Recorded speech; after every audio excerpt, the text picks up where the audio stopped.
Assalomu alaykum kanallarimiz hurmatli obunachilari, hurmatli do'stlar. Bugungi sotuvga chiqqan xonadonimiz Urganch shahrimizda Xonqa yo'li 9 yo'lida BB-Meet ro'parasidan kirib kelasizlar. Chap qatorda 8-joy ekan. Ajoyib bir plan 15-30 tushgan 450 kvadrat metrli polni podkilish remontdan chiqib turgan xonadon bilan tanishib o'tamiz.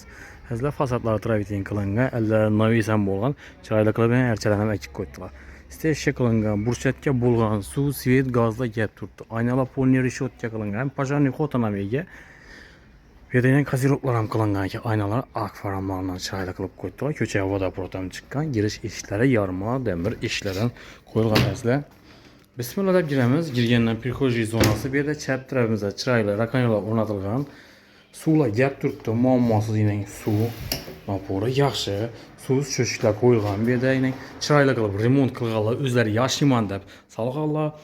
Chiroyli qilib remont ham qilganlar. Bu yerda prixoshkalar ham bor. Oboylar, mo'yishi oboylardan katta dalon, eni 4 metr, uzinasi bir 12-13 metr razmerlarda bor. Chap tarafimizda katta zal qismi, eshiklari ajoyib xiva, yog'och eshiklardan qo'yilgan. Bu yerda spalni, bu yerda spalnisi bor. Birinchi chetdan ko'rsatib boraveramiz sizlar. Xonadonimizda kelsangiz hamma jihozlari qoladi. Xolasangiz jihoz samolsangizlar ham bo'ladi. Bu yerimizga spalni qismi eni bunga bir 4 metr bor, bunga bir 4,5 metrlarcha chiqadi. Devorlardan to'rni fon, aynalar ark faramondan reshotkam qilingan. Xonadon vajlari, hurmatli vatandoshlar, oyoq tiyday gilamlar, lyustralar, perdeler, xonadon mebellar olinadi sizlar. Tezorlar, mebellar olinadi. Bu yerimizning 5-10,5 metr razmerda tushgan katta zal qismi. Devorlar atachinto qilingan.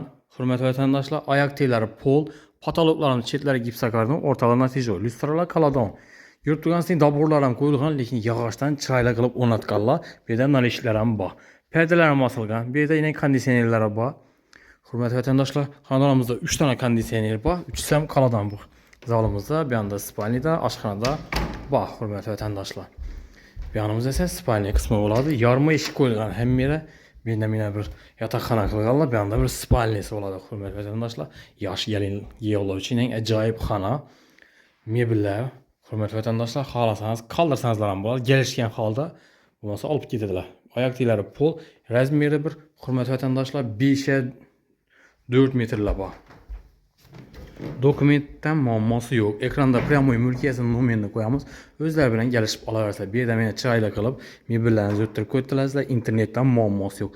Tezor donalar ham chiroyli qilib zo'tilgan. Dekorativ panellar bilan chiroyli qilib bezak berganlar. Bu yerimiz oshxona qismi, bu yerda kuxinniy mebellar, yana gaz plita, vichkalar ham bor. Aynasi pajani xotagan, ham reshotga qilingan. LG konditsionerlar qoladi. Oboylar, mo'yish oboylardan bu yerda yana yurib turgan sen sanuzel qismi bo'ladi. Oyoq tiylar, devorlar kafel, patologlar esa plastik, bu yerda Augustin ham ega. Yuqorida esa juda banka qo'ymoqqa mesa bor. Bu yerda esa kotyollar ham qo'yilgan, hurmatli vatandoshlar. Gaz, suvdan umuman problema yo'q. Bu tarafimizda esa avval terasga qilingan, hozir spalni qilib qo'ydilar. Bu tarafida yana bir spalni qismi bor. Bu ham katta tushgan. Bir yani 370 lar bor, uzinasi 6,5-7 metrlar chiqadi. Devorlardan to'rni fon, patologlar plastik. Bu tarafimizda yana bir spalnisining 3,5 bunga 5 metr razmerda beramiz. Hurmatli vatandoshlar, bu yerda kaminniy pechinamiga yurib turgansi chiroyli qilib yutib qo'ydilar. Aynalar akvaramlardan podogonniklar ham bor. Ajoyib xonadon. Kimdir qiziq odam bo'lsa, ekranda obyektning mulk egasining nomerini qo'yib beramiz sizlar uchun. Pryamoy egasini chiqib gaplashib olaversizlar. Biz yana kanaldan kelganingizni aytsangizlar bo'ldi azizlar. Bu yerimizda zeleniy zonasi, krugoy stechka qilib ustlarini burchatga qilingan. Yozgi hojatxonasi bor. Pajani xoddan kirib chiqish xodlar ham bor. Bir yana tapchan qilingan. Akkuratniyat qo'ydi ekanlar xonadonni. Bu ham vodoprovod chiqqan. Mangallar ham qo'yib, chiroyli qilib qo'ydilar, hurmatli vatandoshlar. Yanımız garaj qismi bo'ladi. Garaj ham katta, hurmatli vatandoshlar. Ya'ni garaj qismi katta tushgan. Orqaga 2-3 mashina sig'dirsangizlar bo'ladi. Bu tarafda yozgi kuxnyasi, yanımızning kaldopkasi, hurmatli vatandoshlar. Ajoyib joy. 9 yo'lida, Xonqa yo'lida BB-Meet ro'parasida ko'chadan kirib kelsangizlar, Yangiobod mahallasidan chap iningizda 8-joy, 1 qavatli 15-30 tushgan 450 kvadrat metr 160 ming dollar aytılib turibdi. Ekranda nomerlarni qoldiramiz egasini, prямо o'zlari bilan gaplashib olamiz. Hammaga sog'lik, omonlik tilamiz. Keyingi roliklarda görüşguncha xayr deb qolamiz.